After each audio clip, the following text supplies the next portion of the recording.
Justo released from Thai prison. Berlin Christmas market attack leaves 12 dead. Hi, I'm Daniel Bakri with Cuppa News.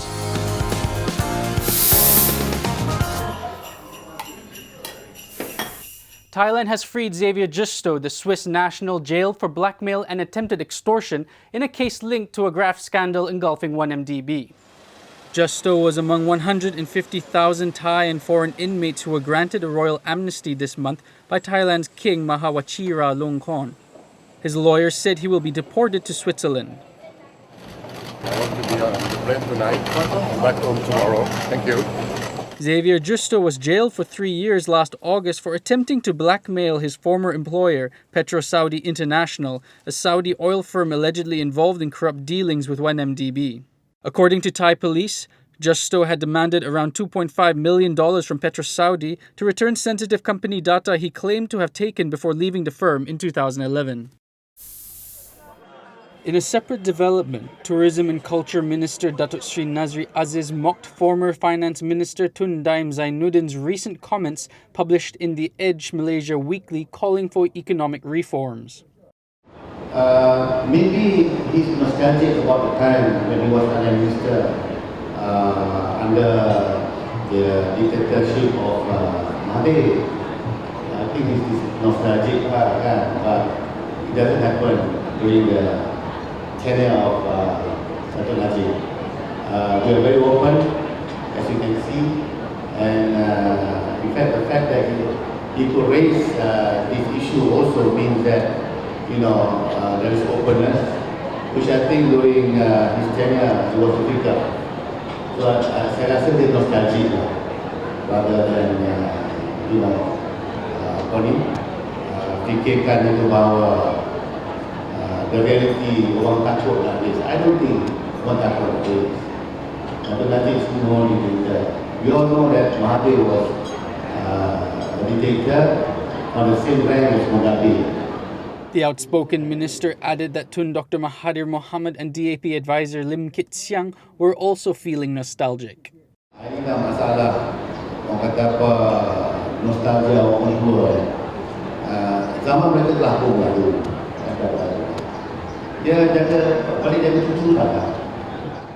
He also said that both veteran politicians have the habit of making decisions without consulting others in the party. Now, Dr. Mahathir has responded to Nazri's snarky advice via his Chedet blog. He wrote that he's not behaving as that expected of a nonagenarian as he was responding to appeals by numerous groups who are unhappy with Datuk Sri Najib Razak's leadership and direction. He added that he also needed to do something after the 1MDB scandal came to light. With all these things happening, the former premier said it was hard for a 90-year-old citizen to do nothing and play with his grandchildren. On to the Kevin Moraes murder trial. One of the accused, Lorry Service Centre owner G. Gunasekaran, was jailed for 2 years after pleading guilty to hiding the victim's remains and getting rid of his car. Kuala Lumpur Sessions Court Judge Azian Othman handed down the sentence to Gunasekaran after he pleaded guilty to a lesser charge under Section 201 of the Penal Code for causing disappearance of evidence. She ordered him to serve his jail sentence from the date of his arrest on September 15th last year. Previously, Gunasekaran and 5 others were charged with the murder of Moraes. They are alleged to have committed the offence between 7 a.m. and 8 p.m. on September 4th, 2015. Former Army Dr. Gunasekaran claimed trial to abetting the 6 in the commission of the murder. The hearing continues before High Court Judge Dr. Azman Abdullah. In Putrajaya, the Court of Appeal acquitted and discharged activist Safwan Anang of his sedition conviction. Justice Motaruddin Baki, who chaired a 3-man panel, freed Safwan on the grounds that there was no seditious tendency in a statement he made during a forum held at the Kuala Lumpur Selangor Assembly Hall on May 13, 2013. Outside the courtroom, the former UN student vowed to continue campaigning for the abolition of the Sedition Act. Dan kita rasa ini adalah isyarat yang cukup baik, cukup positif untuk kita teruskan kempen ni dan kerajaan perlu dengar. Dan ini salah satu isyarat terbesar dalam kes hari ini, iaitu Mahkamah Rayuan sendiri telah membebaskan saya daripada akta hasutan. Safwan is the former chairman of student group Solidarity Mahasiswa Malaysia. Nearly 3 years after the hunt for the missing plane, MH370 investigators have conceded for the first time that they were probably looking in the wrong spot and recommended extending the search to an area further north in the Indian Ocean. The recommendation followed a meeting in November between crash investigators, aviation experts, and government representatives from Malaysia, China, and Australia. The search coordinator, ATSB, issued advice on Tuesday that new evidence derived from ocean drift modeling after aircraft debris was found as far away as the east coast of Africa helped determine the new area. Australia, however, rejected the recommendation, citing a lack of credible evidence to extend the search. As for Malaysia, Transport Minister Datuk Sri Liao Tiong Lai said the government has not abandoned hope of finding the missing plane. No trace has been found in the massive underwater search off Australia for the Malaysia Airlines jet lost en route from KL to Beijing on March 8, 2014 with 239 people on board. Syabas said the Sungai Selangor Phase 1, 2 and 3 water treatment plants are now fully operational and water in Zone 1 should be restored starting 4 p.m. The announcement comes after TNB completed its maintenance work at the Bukit Badung substation. It also said water tankers will send relief supplies to affected zones without water. Meanwhile, controversial Red Shirts leader Dr. Sri Jamal Muhammad Yunus released a rant video straight from his bathroom. In the video, Jamal criticized Selangor Menteri Besar Datuk Sri Azmin Ali over the water disruption. Nak keluar pagi, mandi pun tak boleh, air pun tak ada. He also posted a picture on his Facebook claiming he was going to work without showering. The UMNO politician is expected to hold a press conference on the water issue at the State Secretariat building in Shah Alam on Wednesday.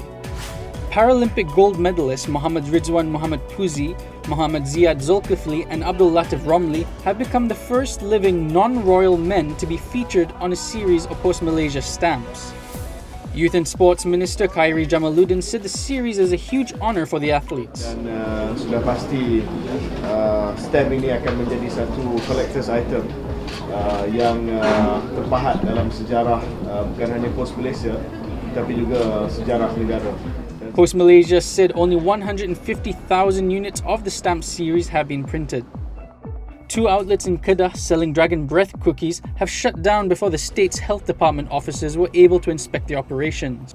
The inspection of the outlets at the Darul Aman Stadium and Bandar Baru came after the department received complaints that consumers were suffering burns after eating the cookies, possibly from the liquid nitrogen used to produce the fumes in the cookies. The Kedah Health Department has advised food producers using liquid nitrogen to ensure that it had fully evaporated before selling the products to consumers. In other news, German police said Tuesday they were treating as a probable terrorist attack the killing of 12 people when a lorry plowed through a packed Christmas market in Berlin. According to reports, the man behind the wheel was an asylum seeker believed to be from either Afghanistan or Pakistan who arrived in Germany in February. A Polish man thought to be the truck's registered driver was found dead on the passenger's seat. The Turkish policeman who assassinated Russian ambassador to Ankara Andrei Karlov at an art exhibition was allowed to enter the show while armed after showing his police ID. The Hurriyet Daily also reported that Mevlut Mert Altintas, aged 22, had worked for Ankara's anti-riot police for the last 2.5 years. The incident came a day before a tri-party meeting among the top diplomats of Russia, Turkey and Iran over the Syrian crisis.